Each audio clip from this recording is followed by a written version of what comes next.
고린도 교회 내에 네 개의 분파가 있었습니다.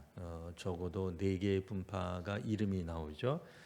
첫 번째가 바울파, 두 번째가 아볼로파, 세 번째가 게바파, 네 번째가 그리스도파 이렇게 이제 있었습니다.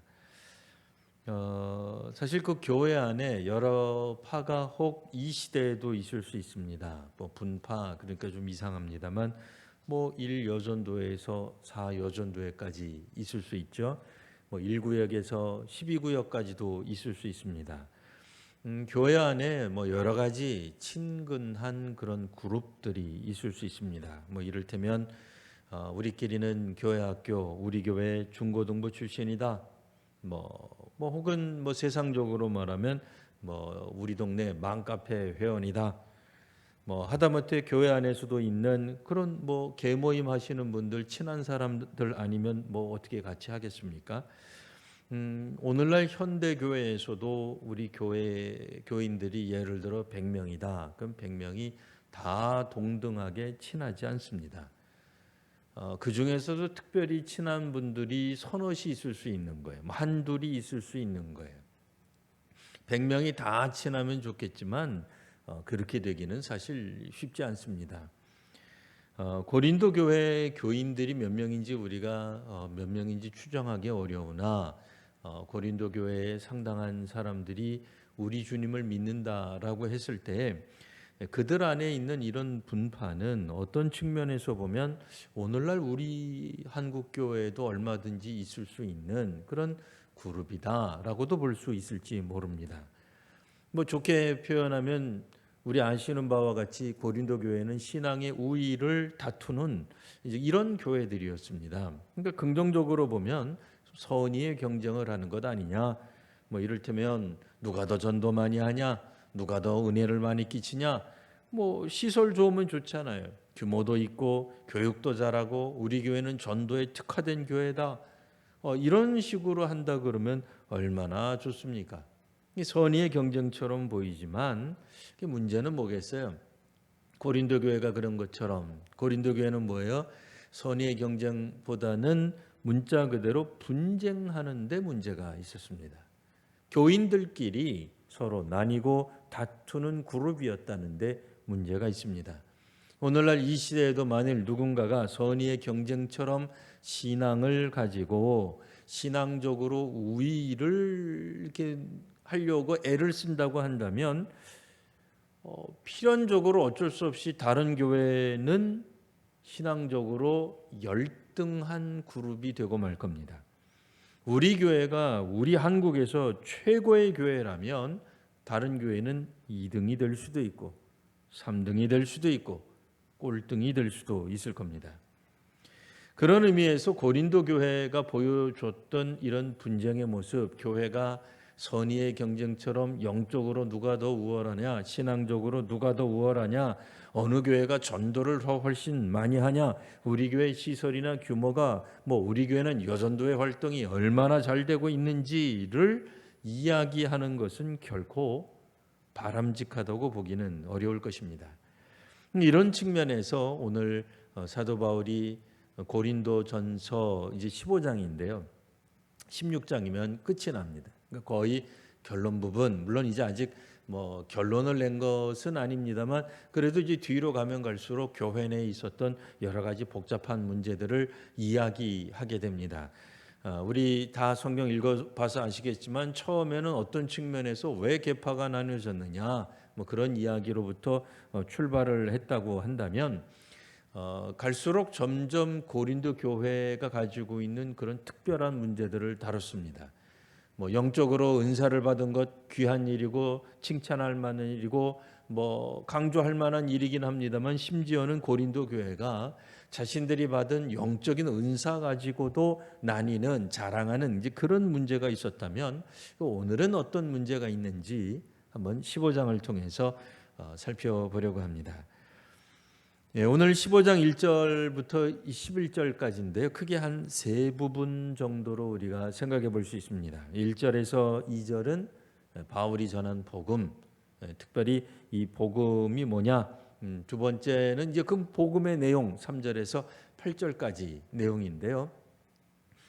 복음이 이제 물론 하나님 나라와 연관 있는 것이긴 합니다만 특별히 오늘 성경에서는 부활과 관련한 복음, 사도들이 전한 이야기를 이제 이야기하고 나머지 9절에서 11절까지는 갑작스레 이제 사도 바울이 자기 고백하는 이야기, 그러니까 바울에 대한 추가적인 설명을 한다 그럴까요?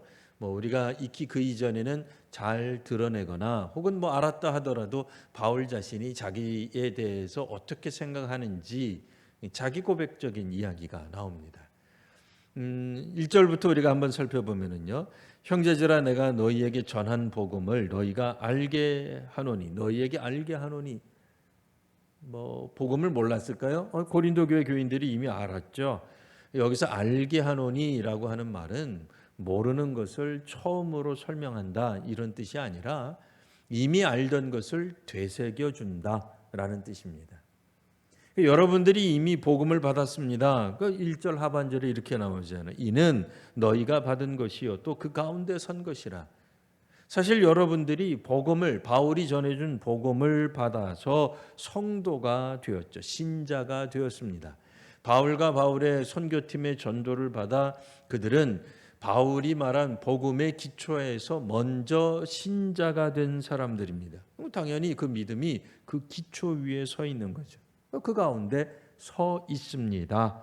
여러분들은 이미 내가 전한 복음을 받아들였고 복음 위에 서 있는데 이 사실을 여러분들에게 다시 한번 주지시키려고 합니다. 여러분들이 다시 이제 떠올리기를 원합니다. 다시 생각해 주기를 원합니다. 자, 2절 너희가 만일 내가 전한 그 말을 복음이죠.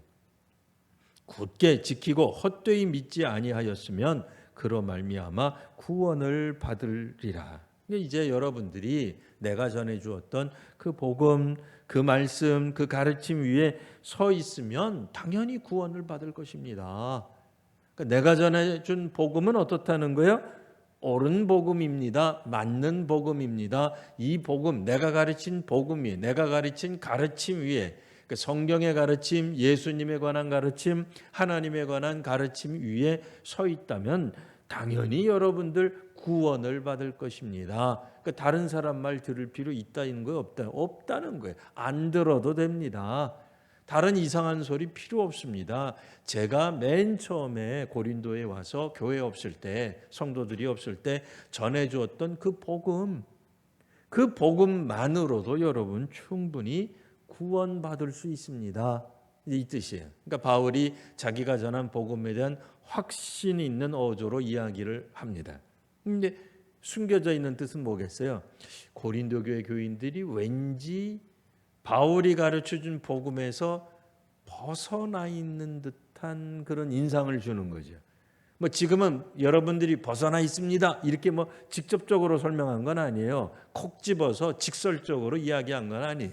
여러분 잘못 가고 있습니다. 이렇게 얘기하고 있는 건 아니지만 우회적으로는 내가 여러분들에게 전해준 그 복음 위에 든든히 단단히 제대로 기초를 세워서 서 있다면 구원을 받겠지만 혹시라도 가로 열고 가로 닫고죠. 이 얘기는 여기는 직접적으로 드러나 있지 않지만 사실은 암시되어 있는 거죠. 여러분들이 이 기초 위에서 떠난다면 구원과 거리가 생길 겁니다. 뭐 위협하는 건 아니고 걱정하는 투로 이야기한다. 우리 이렇게 생각할 수 있겠습니다. 자, 그러면 바울이 전해준 복음이 뭐냐? 특별히 부활과 관련된 복음을 우리가 한번 살펴보겠습니다. 3절 보시면 내가 받은 것을 먼저 여러분들에게 너희에게 전했습니다. 먼저 너희에게 전했다. 그 우리말 번역이 참 어려워요. 우리말로는 이게 먼저 전했다. 그럼 다른 사람들한테는 안 전하고 고린도 교회만 전했다는 거냐? 바울이 특별히 알고 있는 내용을 뭐 빌립보 교회도 안 가르쳐 주고 에베소 교회도 안 가르쳐 주고 뭐 데살로니가 전도할 때도 안 해 주고 오로지 고린도에서만 말했다는 거냐? 그런 뜻이 아니라 우리말 번역으로 된 먼저 이런 것을 공동 번역 개정판에서는 뭐라고 분명하게 번역을 해 줬냐면요. 내가 전해받은 가장 중요한 것, 내가 알고 있는 나도 사도로부터 들은 것이 있습니다. 나도 부활하신 우리 구주 예수로부터 들은 것이 있습니다. 그런데 그 중에서 내가 생각하기에 복음 중에서도 가장 중요한 것, 이것을 여러분들에게 전했습니다 라고 하는 거예요. 그럼 그게 뭐냐? 3절에 나오죠. 후반부에 성경대로 그리스도께서, 첫 번째는 내용이 이겁니다. 우리 죄를 위하여 죽으셨습니다. 그러니까 그리스도께서 우리 죄를 위해서 죽으셨다는 거예요. 앞에서 그 고린도전서 1장 13절 우리가 보지는 않겠습니다만 그 내용 가운데도 뭐가 나와요? 아니 우리 중에 누가, 그러니까 바울이 되었던, 뭐 가로 열고 가로 닫고 아볼로가 되었던, 게바가 되었던, 우리 중에 여러분들의 죄를 위해서 죽은 사람이 도대체 누굽니까? 왜 여러분들은 분파가 나뉜다는 겁니까? 복음 전하는 사람이 뭐 그렇게 대단하다고 복음 전하는 사람 위주로 여러분들이 이렇게 나뉘어서 우리 신앙 그룹이 신앙이 더 우월하다 이야기를 하는데, 우리 중에 바울이 언제 여러분들 죄를 위해서 죽었습니까? 십자가에 달렸단 말입니까? 맞죠? 그게 복음이에요. 복음의 내용이. 복음의 내용 첫 번째가 뭐라고요? 그리스도께서 우리 죄를 위하여 죽으셨습니다. 이걸 믿어야 기독교 신자가 되는 거예요. 뭐 교주가 우리 죄를 위하여, 그거 말도 안 되는 거예요. 뭐 다른 어떤 것으로든 우리의 죄가 사함받을 수 없어요. 우리 죄를 위하여 죽으신 이는 오직 그리스도 한 분뿐입니다. 두 번째는 뭐예요? 4절에 있듯이 장사 지난 바 되었다 이거예요. 그분 분명히 돌아가셨다 이거예요. 세 번째는 부활하셨어요. 사흘 만에, 3일 만에 다시 살아나셨습니다.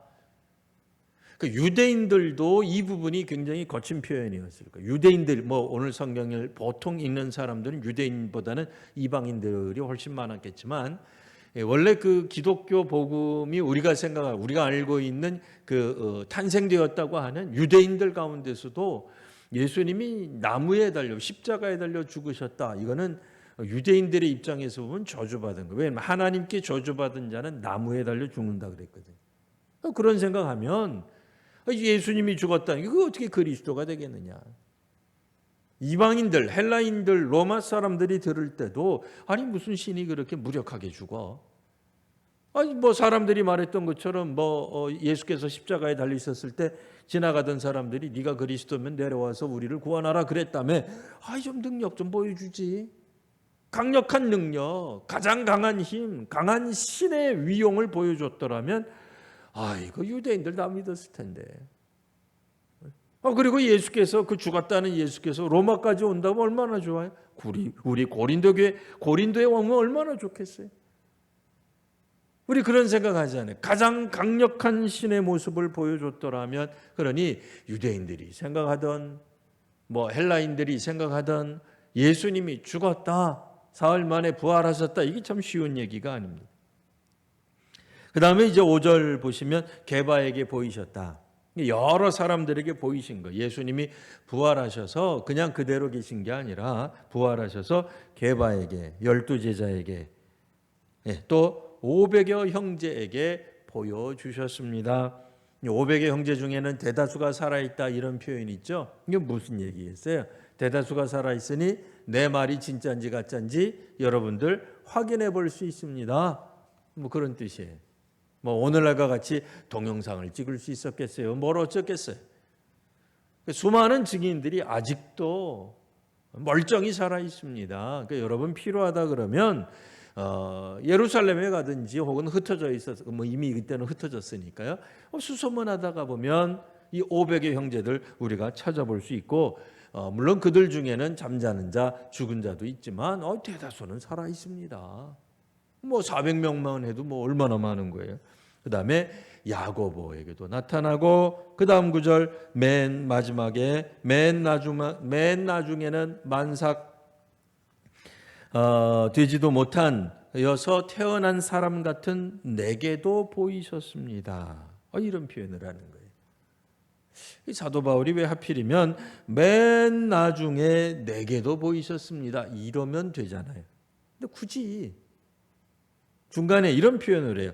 만삭되지 못하여 난자 같은, 그러니까 같은 그랬으니까 뭐 만삭되지 못해서 태어난 사람이다 그런 뜻은 아닌 것 같아요. 근데 약간 뭐 고대 사회에서는 뭔가 좀 부족한, 좀 위태로워 보이는, 약해 보이고 저 사람이 뭐 이제 그런 아기가 태어난다 한들 저게 잘 살까, 건강할까, 30까지 살까 뭐 그런 걱정할 수 있잖아요. 왜냐 약해 보이니까. 뭐 현대 같으면 뭐 그런 게 특별히 문제되지 않습니다만 뭐 미숙아가로 태어나든 뭐 일찍 더 태어나더라도 얼마든지 훌륭하게 잘 자라고 뭐 신체나 혹은 뭐 여러 가지 뭐 상황 가운데서 아무런 문제 없이 크는 사람들도 있지만 뭐 고대 사회 같았으면 이게 쉽지 않았을 거예요. 이런 측면에서 보면은 뭔가 모자란 듯한, 부족한 듯한, 채우지 못한, 온전하지 못한, 미숙한 그런 얘기를 왜 할까요? 좀 안 하면 좋은데. 근데 그런 이야기가 바로 답이 9절에 나옵니다. 이제 사도 바울이 슬슬 이제 자기를 고백하는 거예요. 내가 가진 신앙은 내가 생각하는 나는 이렇다 이 얘기. 9절 한번 같이 읽어볼까요? 자, 시작. 나는 사도 중에 가장 작은 자라. 나는 하나님의 교회를 박해하였으므로 사도라 칭함받기를 감당하지 못할 자니라. 나는 사도 중에 가장 작은 자입니다. 이유는 뭐예요? 하나님의 교회를, 성도들을 박해했죠. 뭐 교회라 그래서 건물이 아니죠. 뭐 대표적으로 스데반을 알고 있습니다. 그리고 다메섹으로 가면서 거기에 있는 교회들 핍박하려 믿는 사람들을 뭐 이렇게 끌고 가거나 혹은 죽이려는 목적으로 그가 다메섹으로 갔던 거 우리 기억하고 있습니다. 자, 그러니 그는 게다가 또 뭐라고 이야기를 하냐면 사실은 가장 작은 자 정도가 아니라 사도 중에 가장 작은 자 정도가 아니라 9절 하반절 사도라 칭함받기를 감당하지 못할 자입니다. 이렇게 이제 표현을 하는 거예요. 우리가 아시다시피 고린도 교회 내에는 적어도 4개의 분파가 있었다 그랬죠. 신앙의 그룹들이 있었습니다. 고맙게도 그 중에 바울파가 있었어요. 그들은 누구예요? 바울에게 속한 파다 그 얘기예요. 바울에게 속한 사람이 바울이 전해준 복음을 붙들고 있는 사람들이다 말이에요. 그런데 이런 사람들에게 적어도 자기를 지지하는 그룹들에게 바울이 나는 사도들 중에 가장 강력한 은사를 가지고 있습니다. 나는 위대한 사도입니다. 이렇게 말하면 얼마나 기분 좋겠어요. 왜? 바울이 고린도전서를 썼잖아요. 네? 기왕이면 우리 생각에 그런 생각 안 드세요?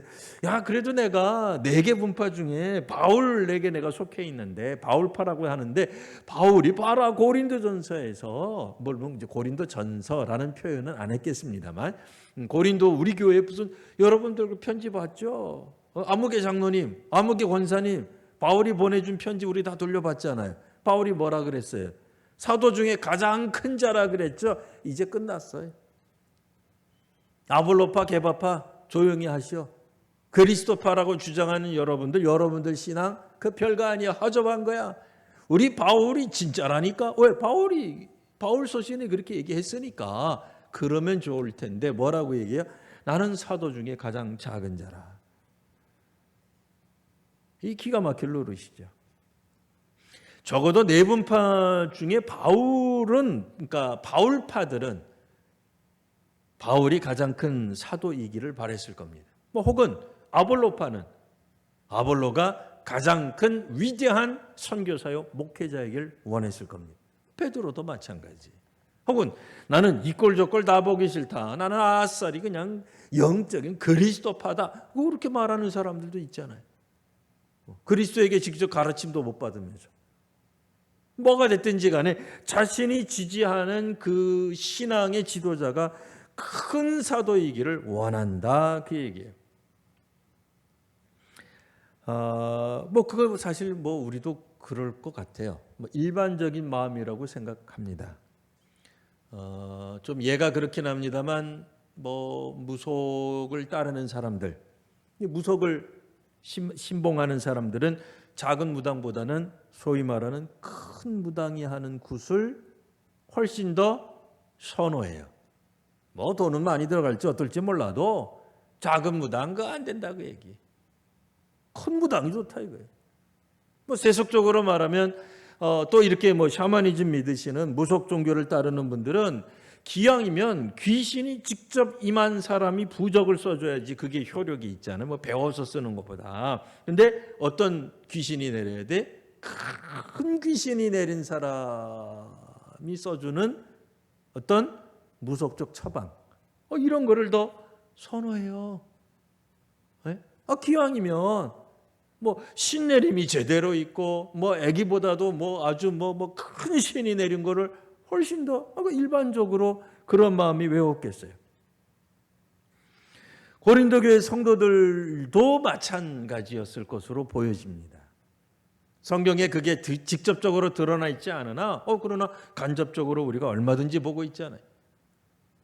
기왕이면 바울이 큰 사도이기를 원했는데 바울의 과거 행적은 어때요? 이건 충격이죠. 하나님 교회를 박해했다는 거예요. 이게 말이나 됩니까? 바울파 사람들은 마음이 무너져 내렸을 거예요. 아니 그런 일이 있더라도 좀 거짓말을 하든지 밝히지 말든지 그래야 되는데 그렇지 않아도 이건 상상이에요. 아볼로파, 게바파, 그리스도파들이 우리 바울파를 보면서 뭐라 그랬겠어요? 너희가 따르는 바울, 그 뭐 옛날에 예수 믿는 사람 죽이려고 앞장섰던 앞잡이였대. 그런데도 너희 바울파가 영적으로 뛰어나다는 거예요? 웃기지 마 이랬을 거 아니에요. 그래서 이 바울파가 뭐라 그랬겠어요? 그럴 리가 있어 우리 바울 사도가. 근데 이 바울이 직접 자기 얘기하는 거예요. 이거는 뭐 부인할래? 부인할 수도 없어요. 바울이 직접 얘기했으니까. 나는 하나님의 교회에 박해했던 사람입니다. 그래 사실 사도라 칭함받기를 감당치 못하겠습니다. 듣는 사람은 이거는 뭐 한쪽은 청천벽력이죠. 한쪽은 이제 신이 났을 수도 있어요. 바울파 아닌 사람들은 그래 역시 바울 너 그럴 줄 알았어. 그렇게 못난 줄 알았어. 그런데 이 바울의 자기 고백 다시 한번 살펴볼까요? 사도라 칭함받기를 나는 감당치 못하겠습니다. 근데 사실 이런 고백이 교회로 하여금 교회되게 하는 거예요. 신자로 하여금 신자되게 하는 거예요. 적용을 해볼까요? 목사가 말을 하기를 나는 목사라 칭함받기를 감당치 못할 사람입니다. 뭐 자기 책임을 안 하겠다는 얘기가 아니에요. 그렇잖아요. 우리 그렇게 들려? 아니잖아요. 장로가 되신 분이 나는 장로 될 만한 사람이요. 나는 장로감이요. 장로 중에 제일 큰 장로입니다. 이렇게 말하는 것보다 나는 사실 장로라 칭함받기를 감당치 어려운 사람입니다. 옛날에 나는 교회를 핍박했습니다. 뭐 그렇게 얘기하는 거예요. 집사님이, 권사님이, 교사들이, 성가대원들이, 뭐 사역자가, 선교사가 이렇게 말을 한다면 이게 문자 그대로 교회가 교회되게 되는 거죠. 교회가 본질로 돌아가는 게 뭐겠어요? 내가 누구인지를 아는 거죠. 하나님 앞에서 나는 선교사라 부름받기에 감당치 못하겠습니다.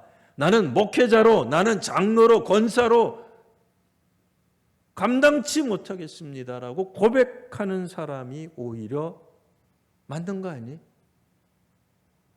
바울이 얘기하는 거예요. 혹시라도 오해하지 마세요. 그러면 이제 와서 자기는 사도가 아니라는 거예요? 그런 얘기는 아니잖아요. 그럼 도대체 그가 무슨 일을 했어요? 그 다음에 나옵니다. 10절 그러나 내가 나된 것은 내가 여기까지 와서 사도가 되고 고린도 교회를 여러분들에게 복음을 전파해서 고린도가 교회가 생기게 하는 것은 하나님의 은혜로 된 것입니다. 내게 주신 그의 은혜는 헛되지 않았습니다. 하나님 주신 은혜가 헛되지 않아서 뭘 했어요? 사도 바울은 다른 모든 사도보다 더 많이 수고했습니다. 나는 더 많이 일했습니다. 사실 그래요. 하나님 은혜를 깨달을 만큼 사역하고 일하고 수고하게 돼 있어요.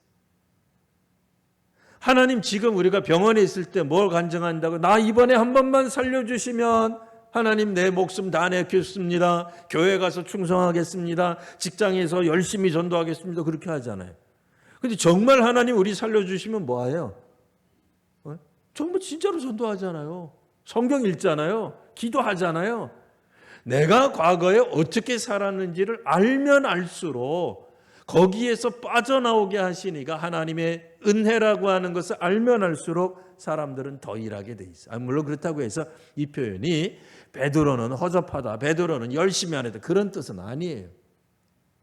그러나 다른 사도들도 내가 더 열심히 일했다는 거 압니다, 그 얘기예요. 그랬잖아요. 예루살렘을 떠나서 이곳저곳 아시아 지역에서 다른 지역으로 옮겨 다니기까지 바울은 끊임없이 복음을 증거했어요. 며칠간 복음 증거하다가 로마 당국자나 유대인들의 핍박을 받으면 또 도망갔지만 다른 곳에 가서도 또 복음을 전했어요. 다른 사도들은 안 했겠어요? 했죠. 하지만 사도 바울은 더 열심히 한 게 맞아요. 자, 그러면 자기가 이 열심히 한 것, 열심히 사역하고 일한 것을 뭐라고 표현해요? 내가 한 것이 아니요 오직 나와 함께 하신 하나님의 은혜입니다. 뭐라고 얘기하는 거예요? 내가 분명히 다른 사도들보다 훨씬 더 일을 많이 했다고 자부하지만, 혹은 자타가 공인하지만, 이렇게 볼 수 있어요. 뭐 그런 말은 아니지만요. 그렇다고 해서 내가 다른 사도들보다 우월하다거나 제일 큰 사도라는 얘기는 결코 아닙니다. 그 뜻이에요. 이유는 뭐예요? 이거는 하나님의 은혜가 한 것이기 때문입니다. 라는 뜻이거든요. 여러분, 혹시라도 이렇게 하면 안 됩니다. 혹시라도 누군가가 멋진 분립 개척을 가지고 교회가 이렇게 설립이 되었다, 라든지 개척 멤버가 숭고한 뜻을 가지고 있다, 다 나쁜 게 아닙니다. 신앙과 신학적인 순수함을 우리가 추구한다, 그것도 나쁜 것이 아닙니다. 그러니까 고린도 교회가 나뉘게 된 것은 사실 이건 최악이죠. 이들은 영적인 것을 자랑했어요. 자기의 순수성을 자랑했죠. 자기네들은 멋지게 지금 교회를 운영하고 있다고 이야기한 거예요. 성경적으로 자기네들이 옳다고 이야기한 거예요.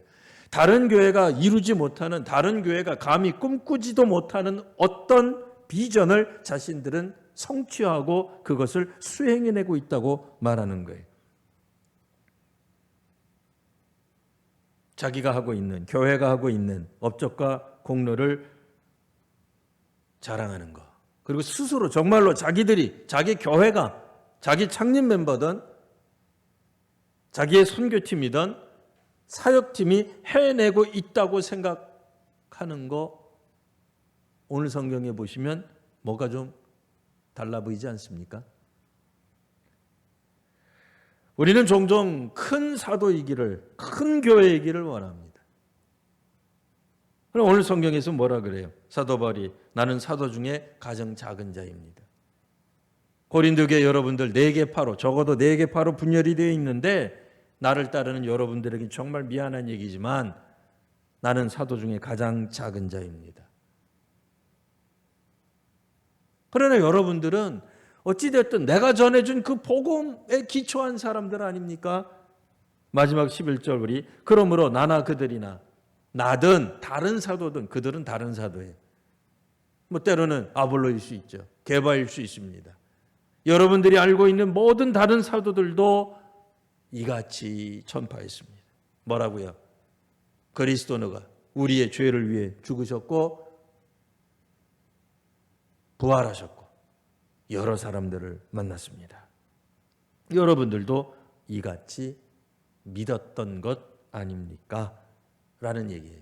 근데 이제 11절도 약간 좀 이상하게 돼 있죠. 너희들도 이같이 믿었느니라. 그럼 이제 끝나야 되잖아요. 근데 느낌이 좀 아니죠. 그게 뭐겠어요?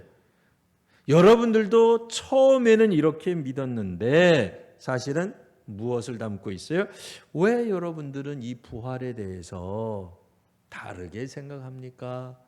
우리 복음의 핵심 중에 하나인 부활에 대해서 여러분들 잘못 알고 있습니다. 바울파가 되든 아볼로파가 되든 개바파가 되든 그리스도파가 되든 무엇이 되었든 여러분들 기본적으로 복음에서 말하는 부활 신앙에서 멀어져 있습니다. 다는 아니겠지만 일부 여러분들은 우리가 전한 복음 위에 서 있지 않습니다. 그 얘기를 하는 거예요. 사실 기독교인이 된다는 게 뭐예요? 부활하신 그리스도를 만나는 거죠. 안 그러면 구약의 백성이 되는 거죠. 하나님만 만나면 구약의 백성인 거죠. 우리를 위해 죽으셨다는 그 그리스도를 만나서 그 그리스도를 믿는 사람들이 오늘날 소위 말하는 신약 이후에 우리 그리스도인들이 되는 거잖아요. 근데 부활을 이상하게 믿는 거예요. 잘못 믿는 거죠. 그러니까 바울파, 아볼파, 개바파 그게 무슨 소용이 있어요? 부활을 이상하게 믿는데. 근데 부활이 뭐예요? 다시 한번 원점으로 돌아가서 우리 죄를 위해 돌아가신 분은 그리스도밖에 없는 거예요.